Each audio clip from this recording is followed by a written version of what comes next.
पहली बार इतिहास में यह हुआ कि जेडीयू के दफ्तर में, बाकी पटना में, मुजफ्फरपुर में, सीवान में, नालंदा में, ये तो छोड़ दीजिए, बाकायदा स्पेसिफिकली प्रिसाइजली जेडीयू के दफ्तर में कुछ पोस्टर्स लगे हुए नजर आए और वो पोस्टर्स ऐसे हैं जो अब तक के नारों के बिल्कुल मुख्तलिफ हैं।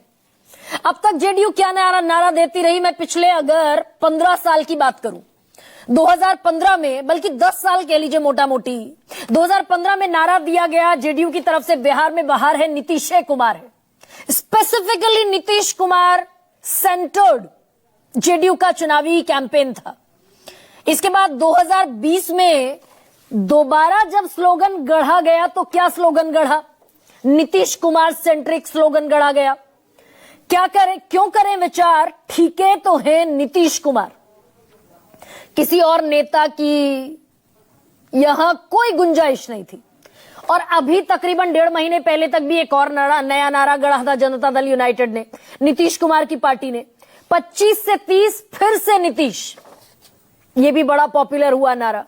लेकिन आज जो ये मैं पोस्टर आपको दिखा रही हूं, ये कहीं और नहीं लगे, बिहार में किसी जिले में नहीं लगे, किसी चौराहे में नहीं लगे, ये लगे हैं ठीक जेडीयू के दफ्तर में।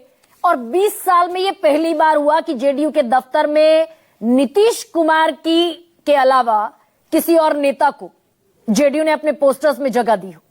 यहां बाकायदा प्रधानमंत्री नरेंद्र मोदी की तस्वीर चस्पा है और नारे क्या गढ़े गए हैं, नौकरी, रोजगार, खुशहाल बिहार, फिर से एनडीए सरकार।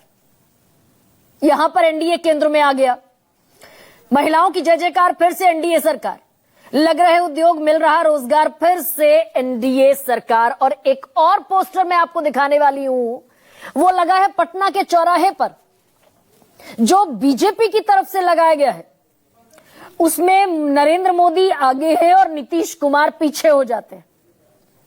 तो यहीं से भाई पॉलिटिक्स में every projection will have a deep sense, will have a deep meaning. अब यहां से क्या अब पूरी तरीके से बादल छट जाएंगे इस सवाल पर से कि यह तय हो चुका है नीतीश कुमार की राजनीतिक पारी, मुख्यमंत्री के तौर पर यह आखिरी पारी है। और मैं ये इसलिए भी कह रही हूं कि कुछ दिन पहले देश के गृह मंत्री ने एक इंटरव्यू में जवाब दिया, तारीख थी 20 जून। ये बताना आपको जरूरी हो जाता है, हूबहू आपके लिए पढ़ देती हूं। Who is the NDA CM candidate, अंग्रेजी का इंटरव्यू था। गृह मंत्री ने कहा, अमित शाह ने कहा, only time will decide who will be in the Bihar, but what is clear is that we will fight this election with Nitish Kumar as chief minister. अब नीतीश कुमार तो मुख्यमंत्री है ही। और अब याद कीजिए, तस्वीर दरअसल नवंबर महीने की 2024 की, बिल्कुल ऐसे ही बयान आ रहे थे एकनाथ शिंदे को लेकर भी। एक और इंटरव्यू में अब देश के गृह मंत्री ने कहा